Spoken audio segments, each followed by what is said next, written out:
It was a quiet Thursday afternoon in the small town of Maplewood, Illinois. The sun was shining, the birds were chirping, and the smell of freshly baked bread wafted through the air.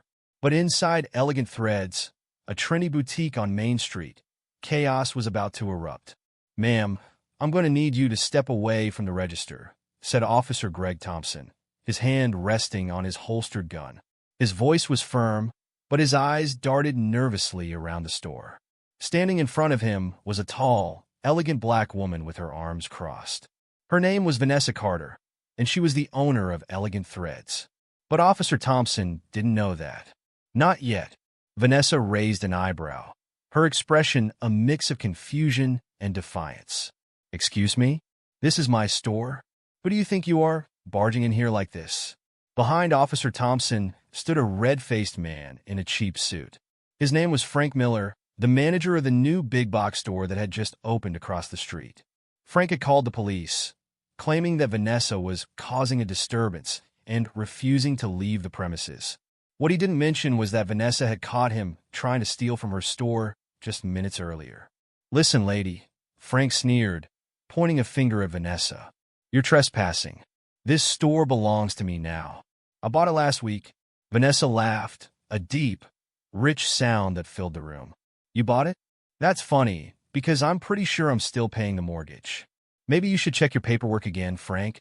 Frank's face turned even redder, if that was possible.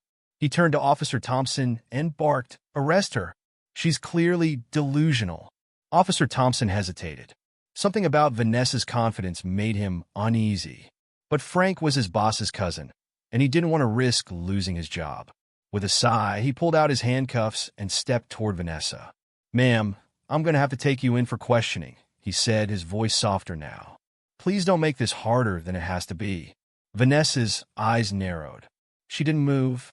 "You're making a big mistake, officer. A very big mistake." And that's when it happened. Just as Officer Thompson was about to cuff Vanessa, the door to the boutique flew open.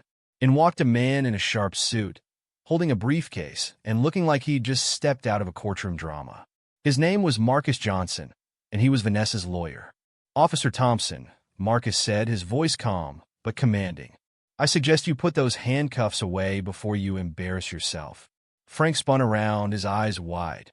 "Who the hell are you?" Marcus ignored him and handed a stack of papers to Officer Thompson. "These are the legal documents proving that Ms. Carter is the rightful owner of Elegant Threads. If you'd like, I can also provide the security footage of Mr. Miller here attempting to steal merchandise from this store." Frank's jaw dropped. "That's a lie. I would never." But before he could finish, Vanessa pulled out her phone and pressed play. The video showed Frank stuffing a handful of silk scarves into his jacket pocket. The room fell silent. Officer Thompson looked from Vanessa to Frank, then back to Vanessa. His face turned pale. "Ma'am, I had no idea. I'm so sorry." Vanessa smiled, but there was no warmth in it. "Save your apologies, officer. You're going to need them." The tension in Elegant Threads was so thick you could cut it with a knife. Vanessa Carter stood tall, her arms still crossed, as Officer Thompson fumbled with the handcuffs he had been so eager to use just moments ago. Frank Miller, the red-faced manager, was sweating bullets, his cheap suit now looking even cheaper under the fluorescent lights of the boutique. Marcus Johnson, Vanessa's lawyer, cleared his throat and addressed the room. "Officer Thompson, I suggest you take a seat. This is going to be a long afternoon." Officer Thompson hesitated, then slowly lowered himself onto a nearby stool. Frank, on the other hand, was pacing back and forth, muttering under his breath. "This is ridiculous. I don't have to listen to this. I'm leaving." But before he could take a single step toward the door, Marcus blocked his path. "Oh, I don't think so, Mr. Miller. You're not going anywhere until we sort this out." Vanessa finally spoke, her voice calm but firm. "Frank, you've been trying to push me out of my own store for weeks. First, it was the fake offers to buy me out. Then it was the threats. And now, you're trying to have me arrested? What's next? Are you going to burn the place down?" Frank's face turned an even deeper shade of red. "I don't know what you're talking about. This store belongs to me. I have the paperwork to prove it." Marcus raised an eyebrow. "Do you now?" "Because according to the county records, Elegant Threads is still very much owned by Ms. Carter. And if you'd like, I can show you the receipts. Frank's confidence wavered, but he wasn't ready to back down just yet. Fine, but even if she owns the store, she's still causing a disturbance.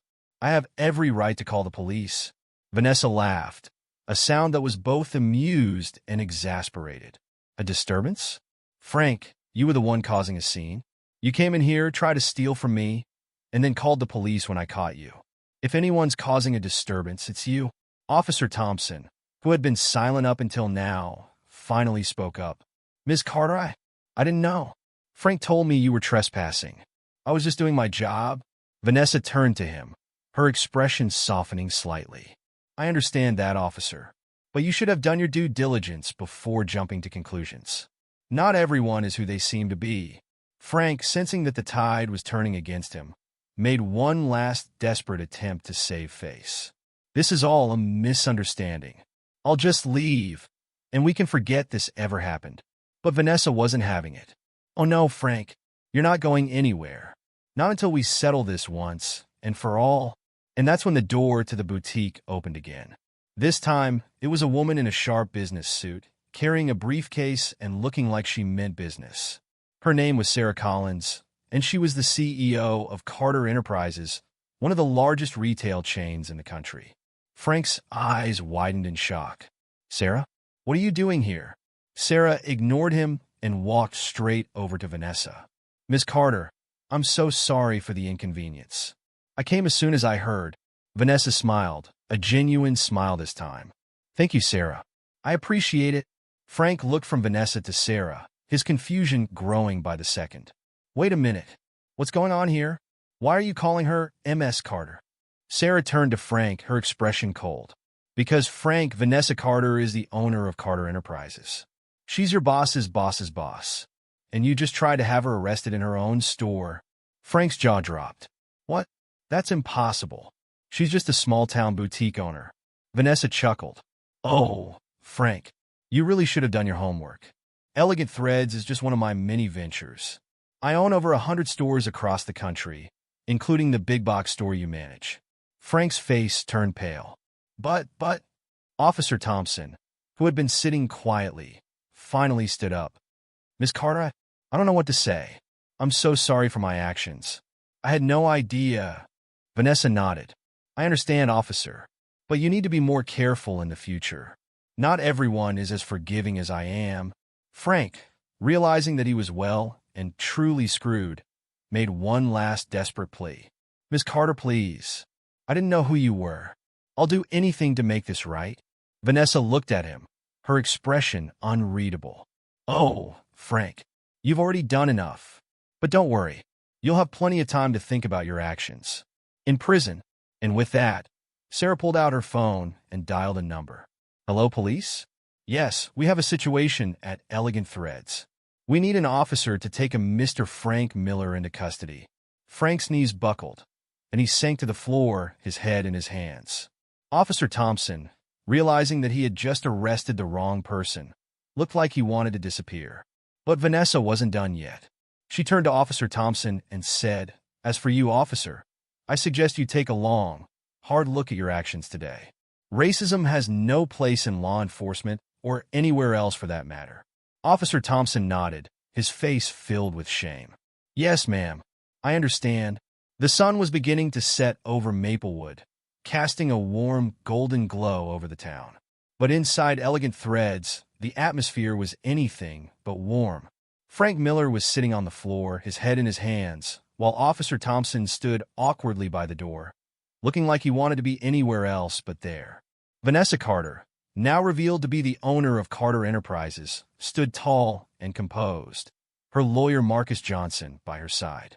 Sarah Collins, the CEO of Carter Enterprises, had just finished speaking to the police on the phone. She turned to Vanessa and said, They're on their way. Frank will be taken into custody, and we'll press charges for theft and false reporting. Vanessa nodded, her expression calm but determined. Good. It's time Frank learned that actions have consequences. Frank looked up, his face pale and sweaty. Miss Carter, please. I'll do anything. I'll resign. I'll apologize. Just don't send me to jail. Vanessa crossed her arms and looked down at him. Frank, you tried to steal from me, lied to the police, and then tried to have me arrested in my own store. Do you really think an apology is going to cut it? Frank opened his mouth to respond, but no words came out. He knew he was defeated. Officer Thompson, who had been silent up until now, finally spoke up. Miss Carter, I want to apologize again for my actions. I was wrong, and I'm truly sorry. Vanessa turned to him, her expression softening slightly. Officer Thompson, I appreciate your apology, but an apology isn't enough. You need to take a long, hard look at your actions and make some changes. Racism has no place in law enforcement, or anywhere else for that matter. Officer Thompson nodded, his face filled with shame. I understand, ma'am. I'll do better. I promise. Just then, the door to the boutique opened, and two police officers walked in. They were accompanied by a woman in a sharp suit, who introduced herself as Detective Laura Harris. Miss Carter, Detective Harris said, extending her hand. I'm Detective Harris. I'll be handling this case. Vanessa shook her hand and nodded. Thank you, Detective. I appreciate your help. Detective Harris turned to Frank, who was still sitting on the floor. Mr. Miller, you're under arrest for theft and false reporting. You have the right to remain silent. Anything you say can and will be used against you in a court of law. Frank's shoulders slumped, and he didn't resist as the officers cuffed him and led him out of the store. The room fell silent as the door closed behind them. Detective Harris turned to Vanessa and said, Ms. Carter, we'll need you to come down to the station to give a statement. But don't worry, we'll make this as quick and painless as possible. Vanessa nodded. Of course, Detective. I'll be there. As Detective Harris left, Sarah turned to Vanessa and said, Well, that's one problem taken care of. But what about Officer Thompson? Should we file a complaint against him? Vanessa thought for a moment, then shook her head. No, I think he's learned his lesson, but I will be keeping an eye on him. If he steps out of line again, I won't hesitate to take action. Sarah nodded. Fair enough. And what about Frank? Do you think he'll actually go to jail? Vanessa smiled, a hint of satisfaction in her eyes. Oh, he'll go to jail. But more importantly, he'll lose his job, his reputation, and any chance of working in retail again. That's a far worse punishment than any jail sentence. Marcus, who had been quiet up until now, finally spoke up. Miss Carter, you handled that beautifully. But I have to ask, why didn't you reveal your true identity earlier? It would have saved a lot of trouble. Vanessa chuckled. Where's the fun in that? Besides, I wanted to see how far Frank would go. And he didn't disappoint. The room erupted in laughter, the tension finally broken. But Vanessa's work wasn't done yet. She turned to Sarah and said, I want you to conduct a full audit of all our stores. If there are any more Franks out there, I want them found and dealt with immediately. Sarah nodded. Consider it done. Vanessa then turned to Officer Thompson, who was still standing by the door, looking uncomfortable. Officer Thompson, I want you to attend sensitivity training, and I want to report on your progress in a month's time. Can you do that? Officer Thompson nodded eagerly. Yes, ma'am. I'll do whatever it takes. Vanessa smiled. Good. Now, if you'll excuse me, I have a store to run. And with that, Vanessa turned and walked back to the register, ready to get back to business. The crowd that had gathered outside the store slowly dispersed, murmuring among themselves about what had just happened. But Vanessa wasn't done yet. She had one more surprise up her sleeve. She picked up the phone and dialed a number. Hello, Mayor Johnson. This is Vanessa Carter. I'd like to discuss a new community initiative to combat racism in Maplewood. Are you available for a meeting tomorrow? As Vanessa hung up the phone, she smiled to herself. Justice had been served, but her work was far from over. Maplewood was about to see a lot of changes, and Vanessa Carter was just getting started.